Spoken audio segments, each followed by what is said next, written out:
Egito Antigo. Por mais de 3.000 anos, uma das civilizações mais vibrantes e enigmáticas do mundo floresceu em meio à guerra e à paz. Os egípcios construíram grandes cidades, monumentos duradouros e realizaram avanços em matemática e tecnologia. Seu incrível legado sobrevive até hoje.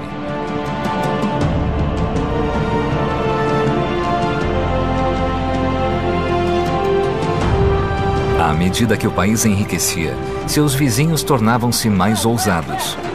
Agora, os arqueólogos revelam a brilhante estratégia egípcia para repelir a ameaça estrangeira. Uma estratégia planejada por seu maior rei guerreiro, Tutmés III. Atacando o primeiro, Tutmés esperava ampliar seu império e estabilizar as fronteiras do Egito. Mas seu plano nunca foi testado. Seus generais estavam céticos e ele correu o risco de perder tudo. Mas seus inimigos não lhe deixaram escolha. Planeta Egito. Faraós em guerra. No ano 1457 a.C., o Egito encontrava-se em grande perigo. Os antigos aliados do país no Oriente Médio haviam unido forças para ameaçar as fronteiras do Egito. Mas o faraó Tutmés III e seus soldados não iam esperar o inimigo atacar. Eles deram o primeiro passo e dirigiram-se a Megido, uma cidade-fortaleza próxima ao Monte Carmelo, atual Israel. Lá, além das montanhas, os inimigos do faraó aguardavam-no para decidir o destino do Egito.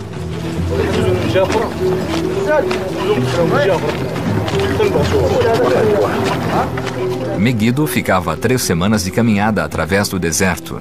Mas a região circundante, chamada Canaã, que hoje cobre parte da Palestina e do Líbano, era crucial para a segurança do Império Egípcio.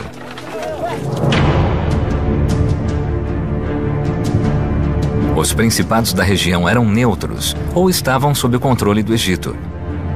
Até que os Mitanni, os mais fortes rivais do Egito, roubaram-lhe sua lealdade. Tutmés jurou esmagar a aliança inimiga e proteger seu reino do Nilo contra a dominação estrangeira. Chipre, Mar Mediterrâneo, Egito, Gaza, Mênfis, Tebas. Enquanto isso, na capital Tebas, os súditos do faraó aguardavam ansiosamente notícias da campanha. Abrigando mais de 50.000 pessoas, Tebas era uma das maiores cidades do mundo. Como todo o Egito, a riqueza da capital dependia do comércio e dos tributos dos territórios subjugados. Mas tudo isso estava em perigo. Para os egípcios, a cidade era o centro do mundo. O tempo não diminuiu sua magnificência. As ruínas das antigas edificações colossais ainda inspiram admiração. Algumas pinturas milagrosamente sobreviveram ao impiedoso sol. Relevos recontam o glorioso reinado de Tutmés. No momento em que as potências estrangeiras ameaçavam o país, os egípcios orgulhavam-se de saber que, independentemente da situação, não estavam sozinhos no mundo. Nos períodos iniciais da história egípcia, a palavra egípcio era a mesma que para ser humano. No Império Novo, começaram a reconhecer uma igualdade maior com os estrangeiros sírios, sudaneses, cretenses e outros.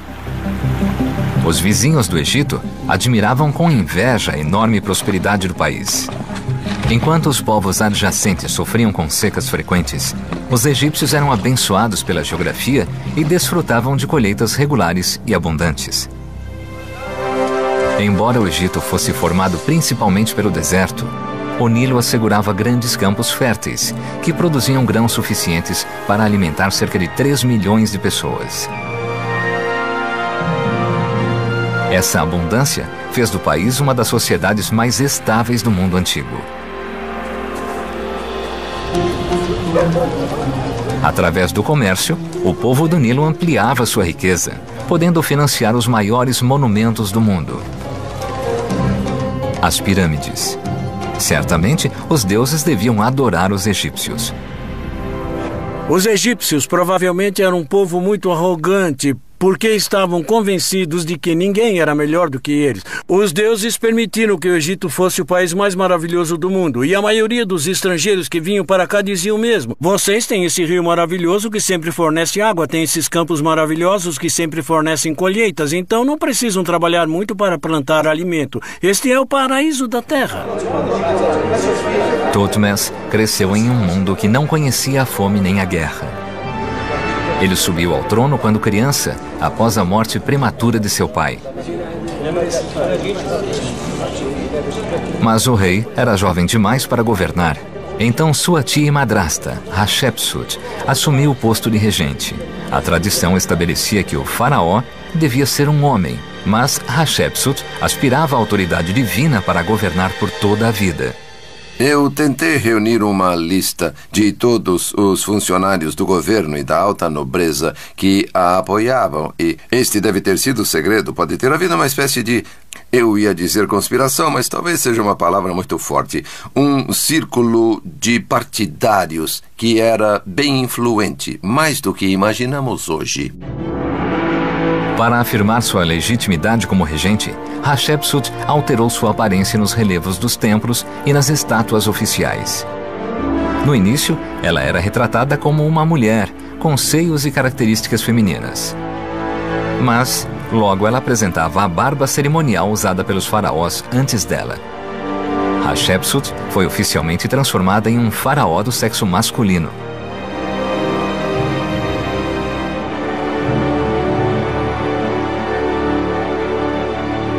Apesar de Thutmose ser um rival em potencial, Hatshepsut empregou os melhores professores do país para o menino. Ele aprendeu astronomia, matemática, religião e medicina. Ensinaram-lhe sobre as vitórias do Egito, mas também o alertaram para a grande ameaça que o país enfrentava: a dominação estrangeira.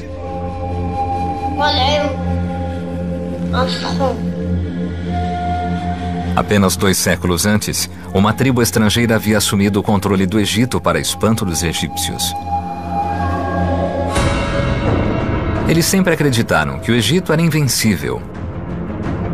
Mas, em 1648 a.C., os Hyksos, um povo nômade da região nordeste, havia se mudado e os colonos tornaram-se invasores. Primeiro, conquistaram o delta do Nilo. Em seguida, invadiram o Baixo Egito, dividindo o império em 2 facções rivais.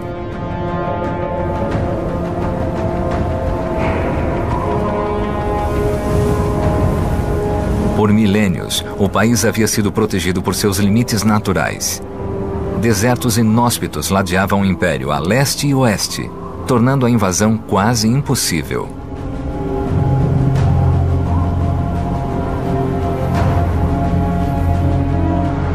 Ao norte, os pântanos do delta do Nilo defendiam os egípcios de invasores por via marítima. O Egito era seguro. Ou assim parecia ser. O Egito é naturalmente protegido e o governo da época devia manter algumas fortalezas fronteiriças com um punhado de soldados, porque era só disso que precisava para afastar os invasores. E foi o que o governo fez durante os primeiros 15 séculos da sua história.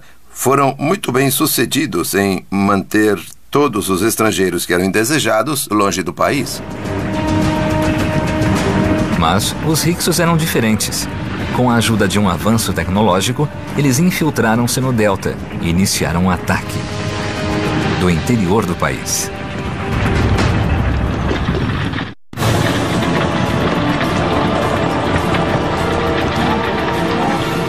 Para invadir o Egito, os Hyksos utilizaram uma nova e terrível invenção: a carruagem. Com esta tecnologia superior, eles conduziram as milícias egípcias para a região central. Os egípcios não conseguiram repelir o ataque fulminante, mas lutaram bravamente para recuperar seu lar. O rei Seqenenre-Ta, um antepassado de Thutmose, travou uma batalha inútil contra os Hyksos. Ele provavelmente foi morto em combate com um machado de guerra. Isso com certeza deve ter abalado o ego dos egípcios, porque foram invadidos por essas pessoas que eles desprezavam. E foi uma invasão bem-sucedida que durou 108 anos. E isso foi um golpe em seu orgulho e em sua visão de mundo. Após o rei Seqenenreta, Ahmose, o governante de Tebas, finalmente acabou com a dominação estrangeira. Arqueólogos remontaram este relevo, o único relato da vitória de Ahmose sobre os Hyksos. Ahmose tinha aprendido com seus inimigos e vencera-os em seu próprio jogo, construindo carruagens de guerra para expulsar os invasores de seu país. Ahmose reunificou o norte e o sul do Egito, criando o que hoje é conhecido como o Novo Império, quando os faraós juraram restaurar a glória do Egito e enfrentar todas as ameaças estrangeiras. Mas no Oriente Médio, um novo povo ganhava força, os Mitanni, uma tribo guerreira mais formidável do que os Hyksos e que estava em busca de expansão. Megido, Canaã, Gaza. Os Mitanni tentavam enfraquecer a influência do Egito no Nordeste e para isso se aliaram aos governantes da região de Canaã, que desprezavam a tributação do Egito. À medida que os Mitanni se aproximavam das fronteiras do Egito, o número de guerreiros aumentava com a adesão de antigos vassalos do Egito. Na capital egípcia, o tempo estava esgotando-se. Thutmose, agora crescido, discordava de Hatshepsut sobre o que fazer. Ele queria mobilizar seu exército imediatamente para interceptar o inimigo antes que este chegasse às fronteiras do Egito. Hatshepsut preferia esperar. Ela queria evitar a guerra a todo custo, especialmente uma guerra além das fronteiras do império. E apesar de Thutmose ser o herdeiro legítimo, Hatshepsut ainda precisava passar-lhe o trono. Thutmose insistiu que sua estratégia era a única forma de salvar o Egito. Mas Hatshepsut era quem comandava, e ele devia obedecer. Acho que a diferença era que Hatshepsut era mais conservadora e olhava para trás, de certa forma, para suas raízes no passado, enquanto que Thutmose III, ele adotava uma nova perspectiva de expansão e desenvolvimento e uma abordagem dinâmica em relação à vida. Egito, Assuan, Núbia. Thutmose, a quem fora negada a guerra contra os Mitanni, direcionou sua atenção para outro lugar, para a região entre o Egito e a Núbia, que era palco do conflito constante com o sul. Seus antepassados já haviam construído diversas fortalezas ao longo do Nilo, mas o jovem rei queria reforçá-las, exercitando seu lado militar e provando que o Egito ainda era forte. Os núbios eram guerreiros temíveis e invadiam constantemente o Egito pelo sul.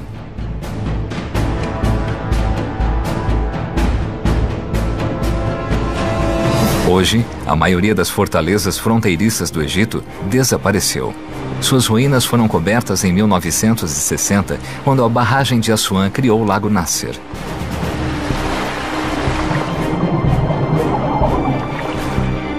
Mas, graças a antigos registros arqueológicos, temos uma ideia de como eram essas fortalezas. Cerca de 500 soldados viviam em cada fortaleza, que funcionava como uma pequena cidade murada. Havia um quartel para os soldados, depósitos de alimentos, oficinas e templos. Torres de vigia nos muros ofereciam uma visão desobstruída por quilômetros. Mas essas fortalezas não serviam apenas para defender contra uma invasão, pois também protegiam as rotas comerciais. Todo faraó, inclusive Thutmose, queria ter acesso às valiosas matérias-primas da Núbia, incluindo o ouro. E o povo. O Egito basicamente e historicamente visava o sul, não só pela conquista, mas também por causa de seus vários produtos. E um produto que costumamos esquecer hoje em dia era a mão de obra. Os egípcios enviavam caravanas, que hoje com certeza consideraríamos caravanas de escravos, e voltavam com milhares de núbios. A campanha de Tutmés ao sul foi bem sucedida, e ele retornou da Núbia com inúmeros escravos. Seus oficiais foram transformados em soldados pagos e privilegiados, porque os guerreiros núbios eram considerados excelentes arqueiros.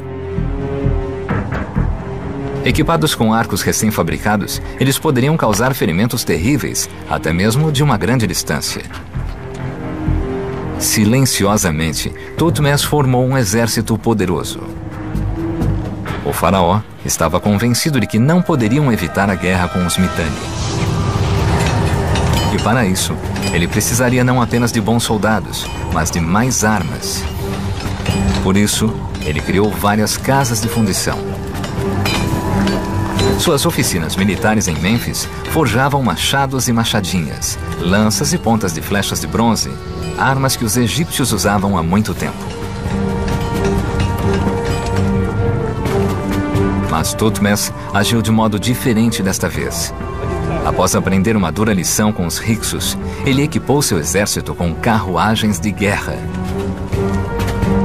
Os egípcios melhoraram radicalmente as antigas carruagens dos Hyksos.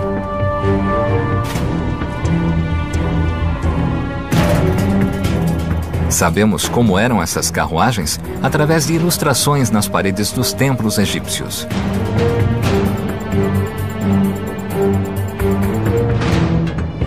E uma carruagem cerimonial perfeitamente preservada foi encontrada na tumba de Tutankhamon.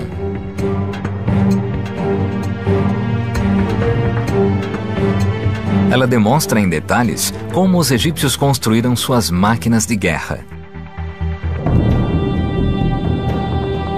Eles construíam um chassi com madeira arqueada. Raios extras reforçavam as rodas. O eixo largo mantinha a carruagem estável mesmo em curvas fechadas. A plataforma de combate era feita de couro para absorver os golpes.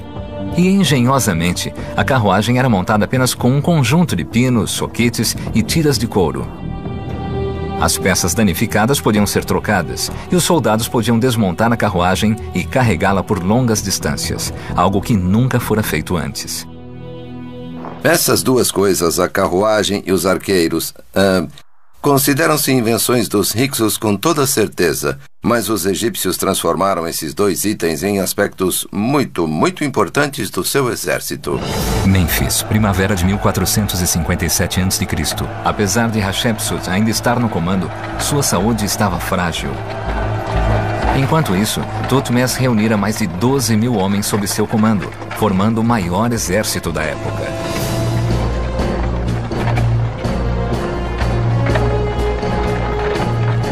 E agora, ele podia finalmente agir, pois o faraó recebera notícias importantes. Hatshepsut havia falecido. Tutmés aproveitou o momento, por si mesmo e pelo Egito.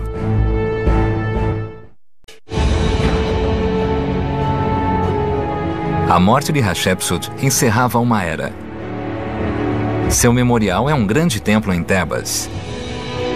Construído enquanto ela estava viva, o templo celebra a época pacífica de seu reinado.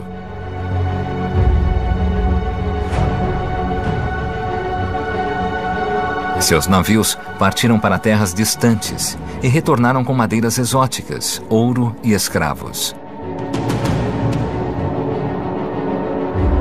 A mulher mais poderosa da história do Egito foi enterrada no Vale dos Reis.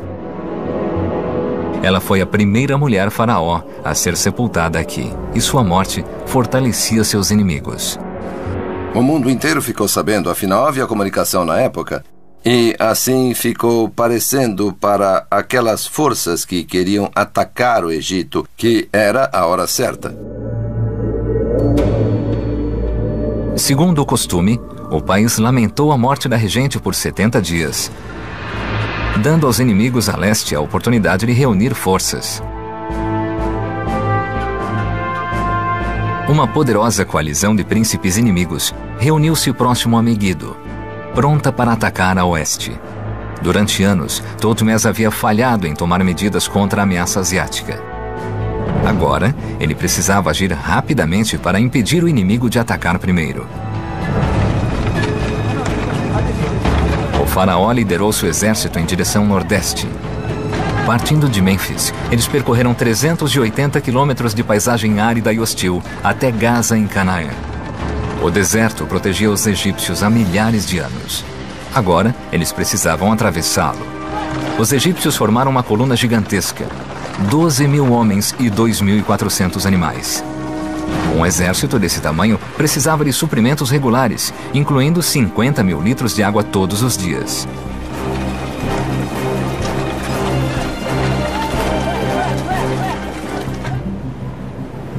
Até recentemente, ninguém sabia como eles haviam conseguido. Mas novas descobertas revelam um nível de perspicácia e planejamento que os egípcios empregavam nessas campanhas. Placas de pedra em antigas rotas e milhões de fragmentos de cerâmica encontrados ainda hoje em partes remotas do Saara revelam rotas comerciais esquecidas. Aparentemente, grandes caravanas percorriam os 210 quilômetros que Thutmose cobriu para chegar à Palestina.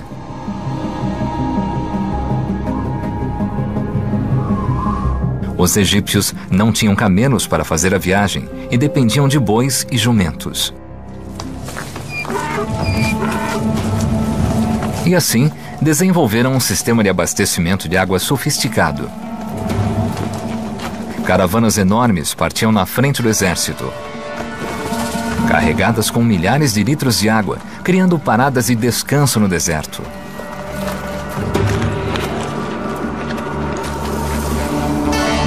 A cada 65 quilômetros, essas unidades avançadas forneciam às tropas egípcias de alimentos a bebidas vitais.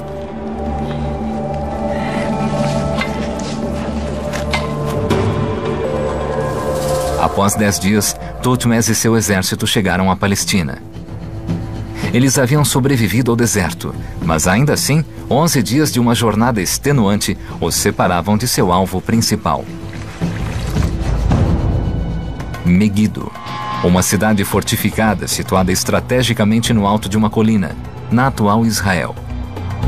Sua posição elevada fazia com que ataques furtivos fossem praticamente impossíveis. Hoje, campos recobrem a área. Antigamente, era uma parte vital da rota comercial. Foi aqui que os inimigos de Thutmose se reuniram. Quem vivia aqui em Megido podia comandar o vale de Jezreel. E quem controlava o vale comandava toda esta região. Então Megido era um lugar extremamente estratégico e Thutmose III sabia disso, assim como os rebeldes de Canaã. Por isso se encontraram aqui. Não era só um ótimo lugar para lutar, mas quem vencesse controlaria toda a região. O exército de Thutmose estava a apenas 35 quilômetros de Megido, mas agora o Monte Carmelo estava em seu caminho. O faraó tinha 3 opções. Ele podia circundar as colinas escarpadas, seguindo a norte ou a sul, acrescentando 2 dias à marcha. Ou podia tentar atravessar o monte diretamente.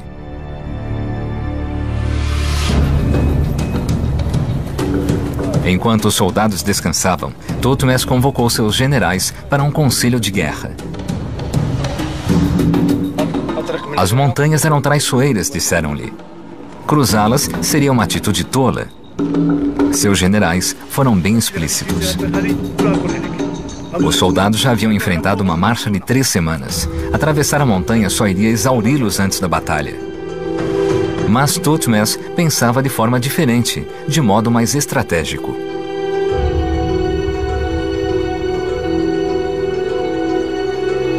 O plano de ação do faraó naquele momento crucial foi imortalizado nas paredes do templo de Karnak.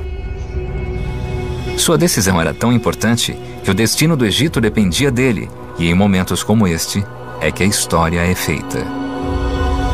Como podemos ver neste registro hieroglífico, que na verdade são trechos do diário do próprio rei, o faraó disse: não, vou atravessar essa estreita passagem para não dar ao inimigo a impressão de que sou fraco ou covarde. Thutmose ordenou que o exército avançasse em direção às montanhas. Ele deduziu que, se seus generais aconselhavam contra esta rota traiçoeira, com certeza o inimigo não os esperaria por ali. Passagem Aruna, abril de 1457 a.C. Uma coluna estreita e prolongada de soldados começou a subir as montanhas. Carruagens desmontadas atrasavam seu avanço.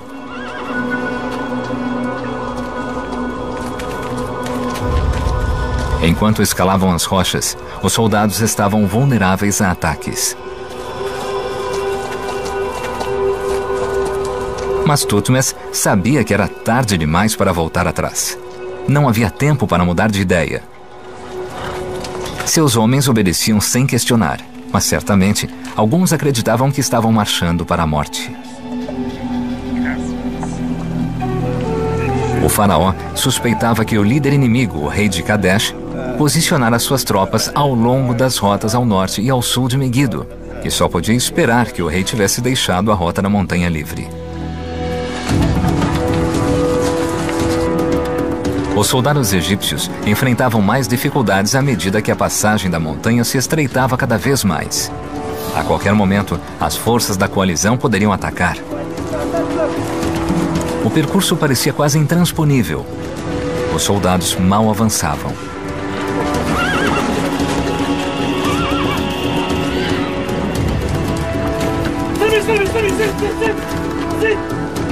Thutmose temia que seus generais estivessem certos.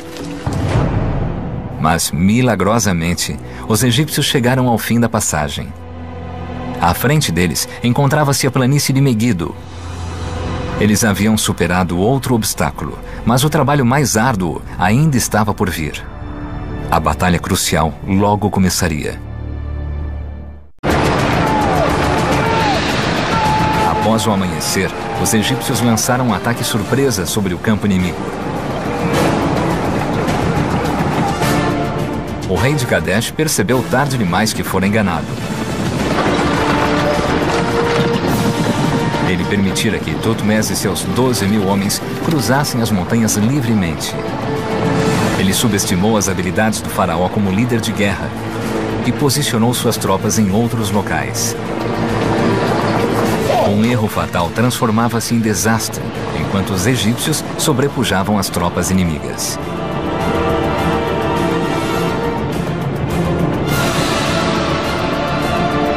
Sem tempo para obter reforços, a coalizão cananeia foi forçada a recuar. O rei de Kadesh aguardou o momento certo para seguir suas tropas em fuga e ficar em segurança.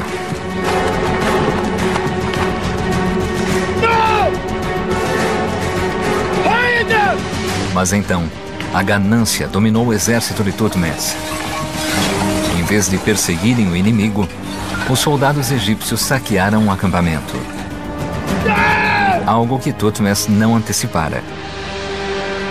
Nas palavras do faraó, segundo o próprio Thutmose III, como podemos ver em seu diário que se encontra aqui neste texto hieroglífico, ele disse: se meu exército não tivesse dado tanta atenção à pilhagem do acampamento inimigo, Megido teria sido tomada em um único dia.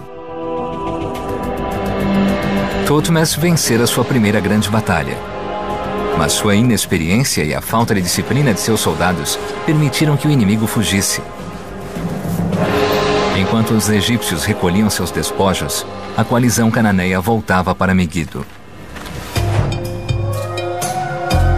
Ao longo de sua história, Megido foi uma fortaleza formidável. Hoje, uma equipe de estudantes escava a cidade, camada por camada.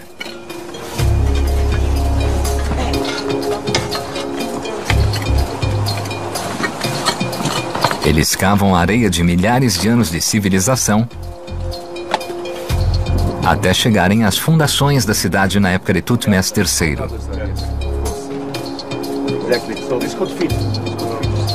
Os arqueólogos recolhem fragmentos de cerâmica encontrados em diferentes camadas do solo e que podem pertencer a determinados períodos históricos. Quando encontrarem as fundações que remontam a 3.000 anos, poderão reconstruir a fortaleza e as edificações de seu interior. Havia um palácio numa determinada parte da cidade, sabemos onde ficava o portão e sabemos onde ficava o templo. São os dois componentes mais importantes de uma cidade como esta. A localização é bem conhecida.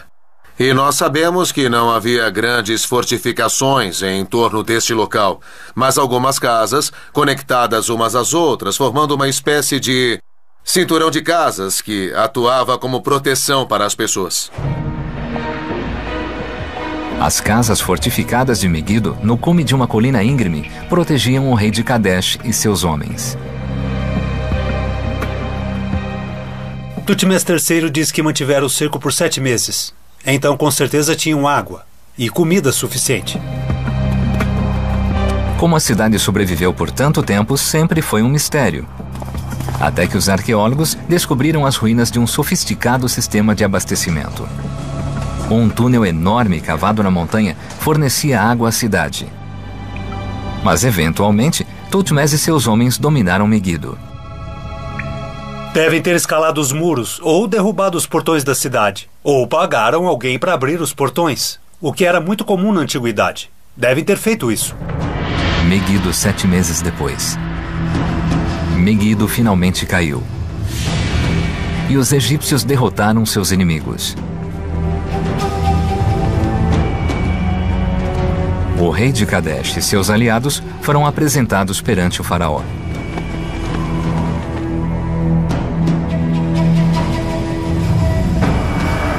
Era hora de Tutmés demonstrar suas habilidades como estadista e encontrar uma forma de governar o território conquistado, que ficava tão longe de sua capital, Tebas.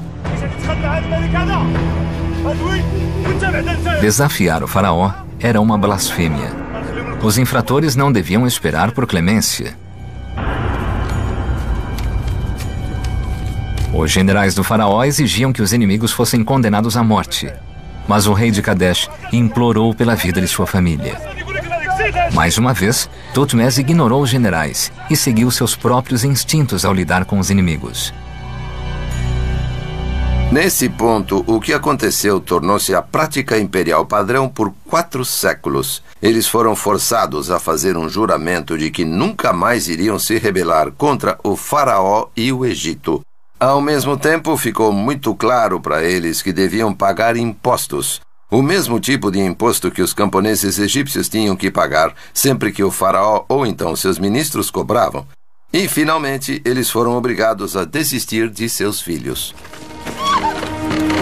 Tutmés poupou a vida dos líderes rebeldes, mas enviou seus filhos para o Egito como reféns. Eles seriam a garantia de que seus pais nunca mais desobedeceriam às ordens do faraó. No Nilo, eles seriam criados como egípcios. As meninas ficariam no Egito. E os meninos um dia voltariam à sua pátria como reis vassalos, a serviço do faraó. Como egípcio, se tentasse conquistar esta região, faria muito mais sentido capturar as cidades e, em seguida, transformá-las numa cidade egípcia, uma fortaleza egípcia, e governá-la. E foi o que fizeram. Governaram esta área, controlaram Canaã pelos próximos 300 anos. A partir de cidades como Jerusalém, como Megido, como tantas outras, faz todo sentido. Por que iria destruí-la, se faz muito mais sentido ocupá-la?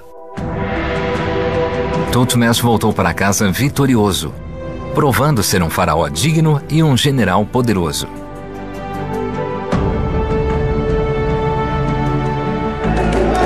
Por toda a região, os egípcios comemoraram a vitória sobre o rei de Kadesh e a conquista de Megido.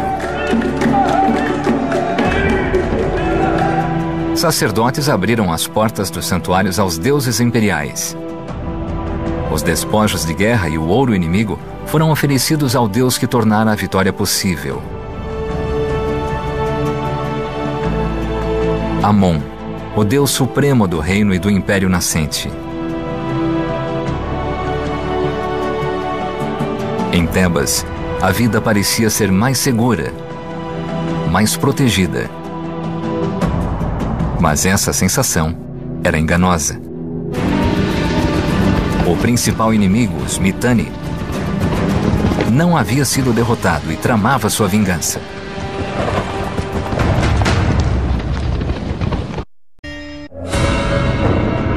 Tutmés conquistara Megido e destruir a coalizão inimiga. Mas os Mitanni não haviam sido derrotados e a vitória egípcia era frágil. Durante 10 anos, após a captura de Megido, Tutmés enfrentou os Mitanni e aumentou seu controle na região de Canaã. Mas os Mitanni, dispostos a aceitar a perda de Canaã, ainda tentavam forjar alianças contra os egípcios. Tutmés decidiu destruí-los de uma vez por todas.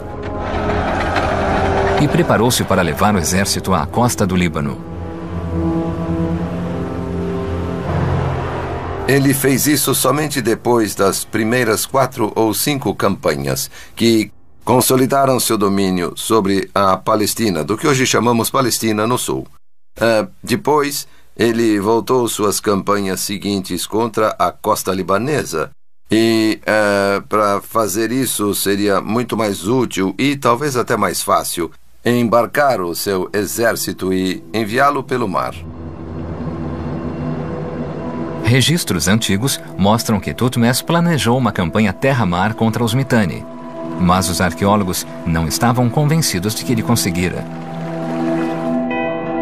Apesar das imagens e inscrições, não havia prova arqueológica de que os egípcios podiam construir navios de mar.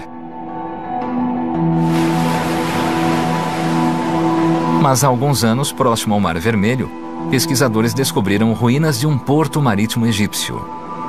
Um dos 2 únicos portos que foram descobertos.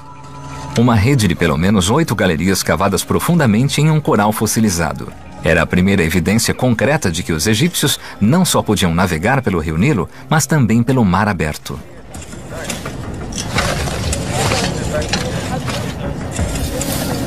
Uma equipe internacional de cientistas encontrou cerâmica, restos de tábuas de navios e textos como prova dos empreendimentos patrocinados pelo Estado.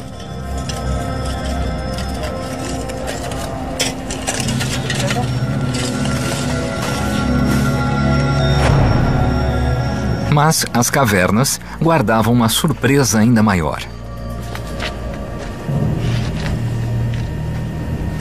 No fundo, os cientistas descobriram cargas e equipamentos de marinheiros egípcios e centenas de metros de antigas cordas de navio, preservadas por milhares de anos. Forte indício de que, a despeito de todas as dúvidas, os egípcios navegaram pelos mares. Os egípcios construíram navios de carga que eram capazes de realizar viagens longas centenas de anos antes de Tutmés III. A arqueóloga marinha Cheryl Ward escavou seções de tábuas de madeira. Vamos erguer. Assim. Ela precisa de apenas alguns fragmentos da popa para reconstruir o navio inteiro. Os navios eram muito mais resistentes e maiores do que os barcos usados no Nilo.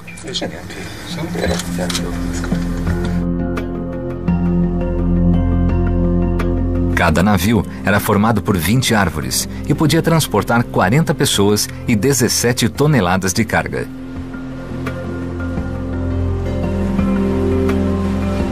Com velas de 15 metros de largura, o navio podia viajar a 12 km por hora, 3 vezes mais rápido do que os jumentos em terra. Outra razão para este pedaço de madeira ser especial é que ele tem bons exemplos da forma como os egípcios construíam seus navios. Eles usavam grandes pedaços de madeira, que chamamos de espigas, e que se encaixavam em buracos feitos nas pranchas. Aqui podemos ver as extremidades de cada espiga, que funcionavam em pares. Então imagine outra prancha, presa aqui ao lado com grandes pedaços de madeira, segurando tudo. Aqui também encontramos o que chamamos de ligadura. Eram tiras de cobre que passavam por aqui como uma fita, prendendo a extremidade de outra prancha. Então a costura entre essa prancha e a quilha ficava muito bem presa. Este tipo de construção permitia que os navios fossem desmontados facilmente, como as carruagens egípcias.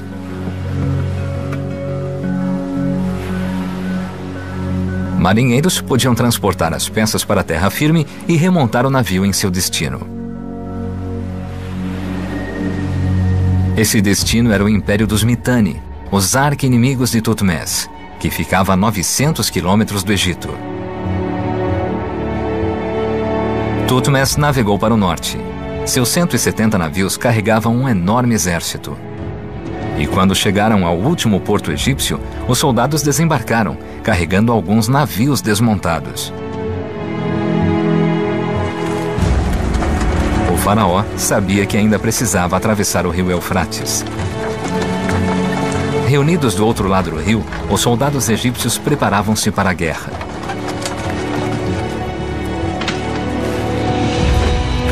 Mas a grande batalha que os egípcios esperavam nunca aconteceu, pois os Mitanni recuaram para as planícies asiáticas. Thutmose destruiu muitas de suas cidades, anexando o território e declarando vitória.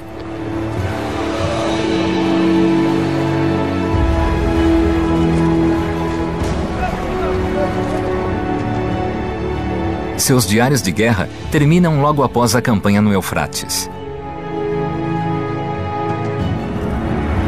Uma estela real foi erguida na margem do Eufrates, marcando o limite de seu império. Thutmose atingiu os limites geográficos de seu poder militar, o máximo que o Império do Egito abrangeria. Finalmente, Thutmose e seus soldados podiam voltar para casa. Nenhum egípcio queria viver aqui, tão longe do Egito. Para todos os egípcios, sua terra natal era o paraíso na terra. O Nilo era o centro de seu mundo. E talvez por este motivo, esta antiga superpotência tenha se expandido apenas quando era sensato fazê-lo, sem nunca ir longe demais. Thutmose III parece exemplificar o velho interesse egípcio pelos territórios das redondezas, como se fossem uma esfera de influência em que o mensageiro egípcio podia ir e dizer ao chefe local: eu quero isso e aquilo. Você deve atender os desejos dos faraós. E o chefe só dizia sim, senhor, e obedecia. Mais uma vez, Thutmose retornava a Tebas vitorioso, expandindo o Império Egípcio como nunca antes. Nenhum faraó havia sido tão poderoso. Thutmose realizara o trabalho de sua vida e extirpara o perigo da dominação estrangeira.